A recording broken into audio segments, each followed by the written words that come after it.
Mike from New Boston, New Hampshire. John Cena has 16 world titles. Randy Orton has 14. But which one was the better mid-card champion? Interesting. Orton had a pretty good run as the Intercontinental Champion in 2004. At the time, I think he became the longest reigning IC champ in many, many years. Cena held the United States Championship 5 times, which I think is more than anyone else who ever held that title in WWE. Of the two, I think more about Cena and his U.S. title open challenge from 2015. You know, he really made that title something special and had some great matches on TV during that period, against people even that you wouldn't ordinarily expect him to be in the ring with.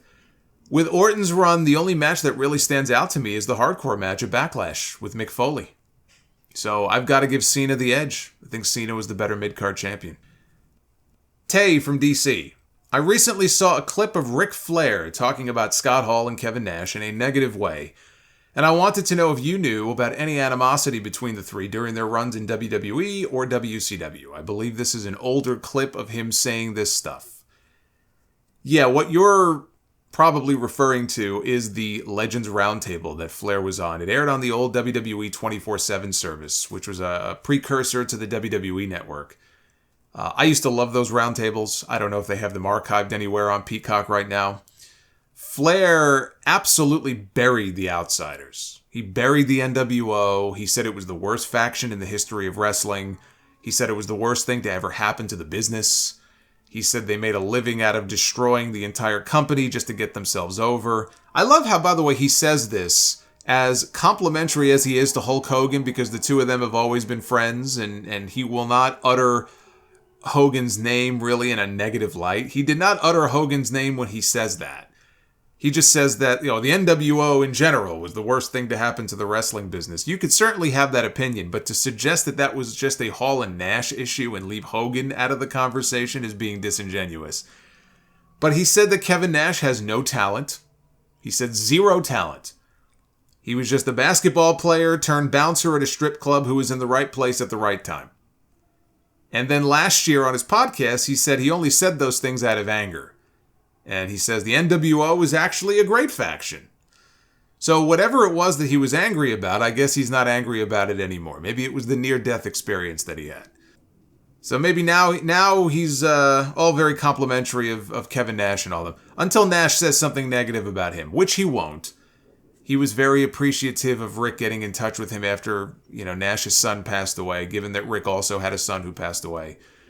They seem to be very friendly now, but all it would take is one comment by Nash on his podcast, and I'm sure he would be back to being a no-talent stiff who didn't know how to work. That's just how Flair is. Alex in Laguna Beach, California. I wish I was in Laguna Beach right now. Says, I love and mostly agree with your takes. I'm curious if you have an answer to this. I'm watching a YouTube video about interviews regarding Triple H quad tear through the years. They obviously mentioned the match with the two-man power trip against Jericho and Benoit for the tag team titles. My question is whether or not Austin and Hunter were supposed to win, given the dominance that we see today with the Bloodline, and if they had to call an audible that night because of Triple H's injury, or was the plan for Benoit and Jericho to win all along? It was the plan all along. Austin had accidentally cost Triple H the Intercontinental title at Judgment Day, the night before. Kane won the championship.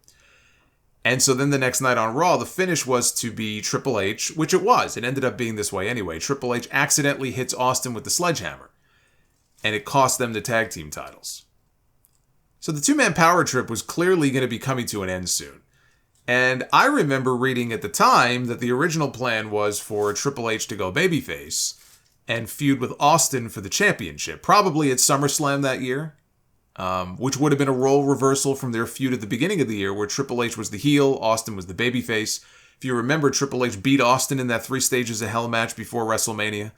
So he would have had a valid claim to say, look, I beat you once, I can beat you again. But then Triple H got hurt, and it affected a lot of things because, because of the Triple H injury, they booked a TLC match on the fly for SmackDown that week. That was TLC 3, which is where Benoit hurt his neck. Only he didn't know it at the time, or at least he didn't know how serious it was. They didn't know the severity of it until the match at King of the Ring. with Austin, Jericho, and Benoit. And then after that, Benoit just disappeared. And he ended up missing, I think, over a year after his neck surgery. He and Triple H both. They missed the entire invasion angle. And how the invasion would have affected those plans, I don't know. So, if the idea was Triple H against Austin at SummerSlam, but then, the WCW guys invade, how does that affect things, right? I mean, I've always been of the impression that, maybe the Kurt Angle spot in the invasion stuff would have gone to Triple H. So there's a lot of what ifs as far as how the invasion would have affected that, but the two-man power trip was on its way out.